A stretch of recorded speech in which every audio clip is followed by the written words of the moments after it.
नमस्कार मित्रों, मैं ममता वाजपेयी भोपाल से मेरी हरी भरी छत पर आपका स्वागत है। लीजिए, मैं फिर हाजिर हूँ नए वीडियो और नई जानकारी के साथ।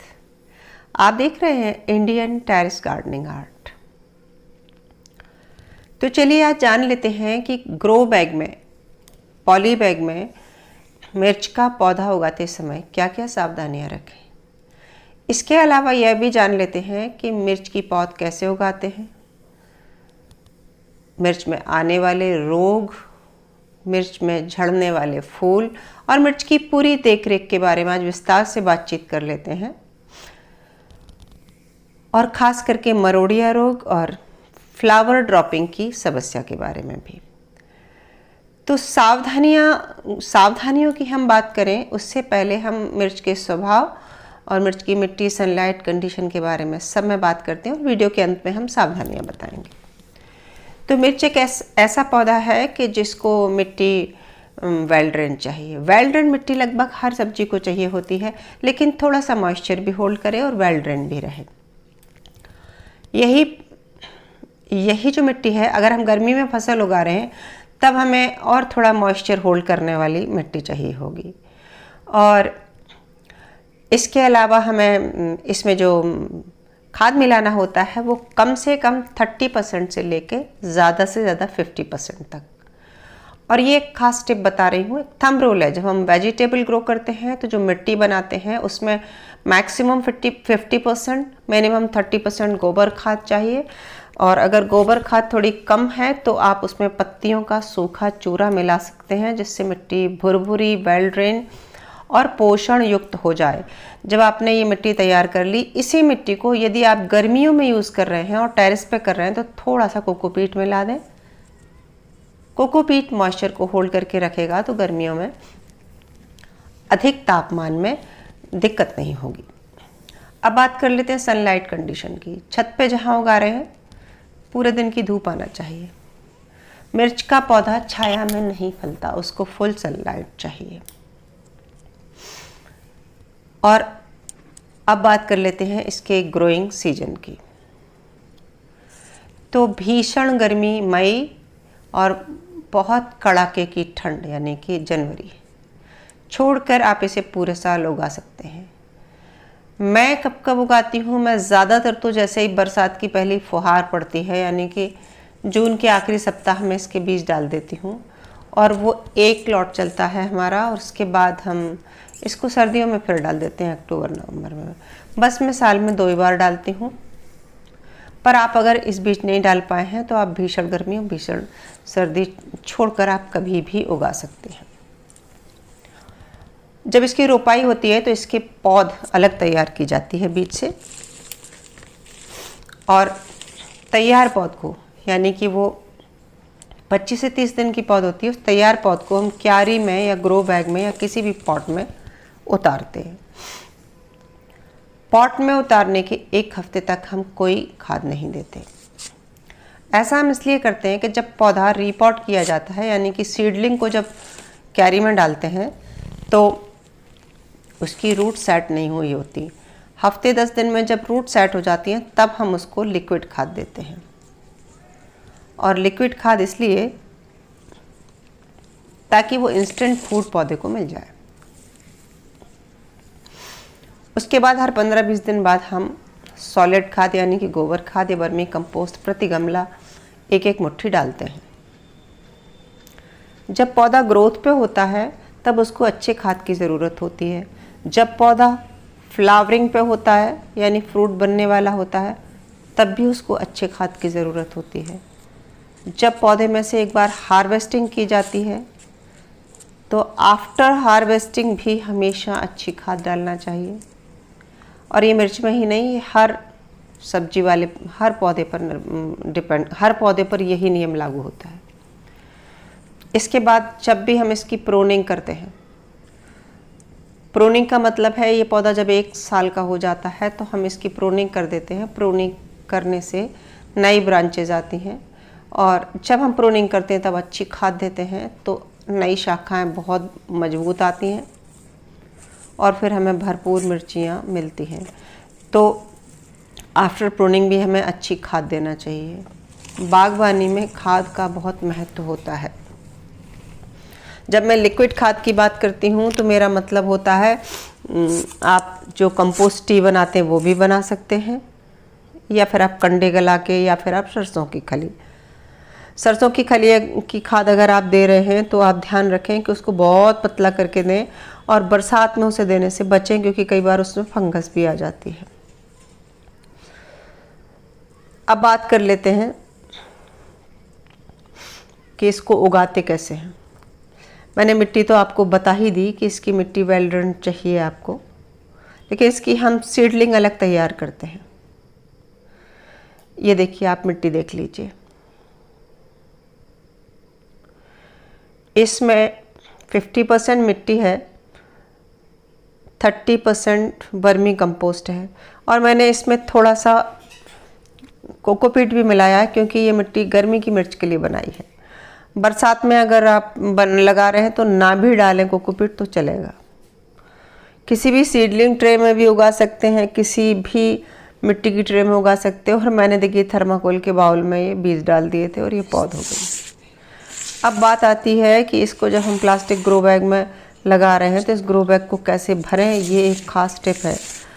अगर आपको पौधे की अच्छी ग्रोथ चाहिए और आपको लगता है उसको धीरे धीरे धीरे खाद मिलता रहे, तो आप उसकी तली में खाद युक्त मटेरियल डालें। और वो उससे मेरा मतलब है ढेर सारे पत्ते, 3-4 इंच पत्तों की एक लेयर जमाएं, उसके बाद ये मिट्टी भरें तैयार। और मिट्टी में मैंने 1-2 चुटकी चूना भी डाला है, और ऐसे ही 1 चम्मच के आसपास राख भी डाली है। तो मेरी मिट्टी में वर्मी कंपोस्ट है, मिट्टी है, गोबर खाद है, चूना है थोड़ा सा, और राख है। ये सब मिला के मैंने ये तैयार कर ली।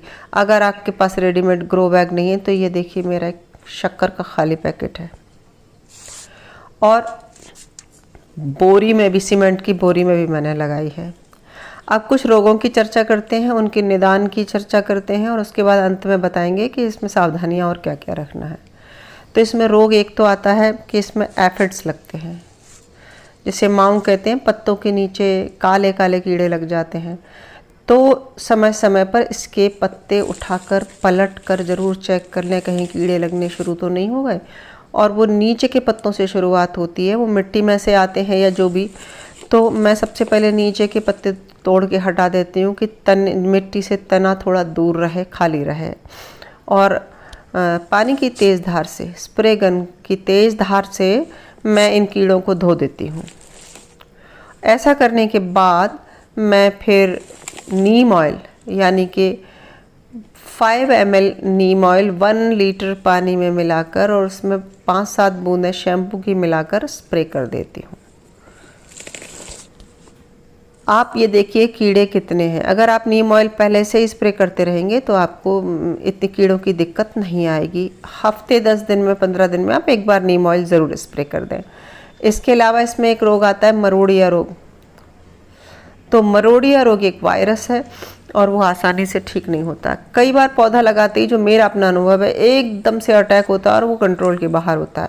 उस स्थिति में मैं लालच नहीं करती, मैं तो पौधे उखाड़ कर फेंक देती हूँ, क्योंकि वो एक से फिर दूसरे में होंगे। और मैं कोशिश ये करती हूँ 10-12 पौधे लगाओ तो उसमें 2-4 बच ही जाते हैं। और एक उपाय होता है कि उसकी थोड़ी जिन पत्तों में है वो पत्ते आप काट के फेंक दें, ऊपर की वो टहनियाँ काट के फेंक दें, और फिर इस पे आप स्प्रे करें राख को गलाकर उसका पानी, लहसुन की चटनी, या फिर एक छाछ का और बनाया जाता है कीटनाशक, कि छाछ को जिस बर्तन में भी गलाएं उसमें एक तांबे का लोटा डाल दें, या तांबे के बर्तन में ही रख लें।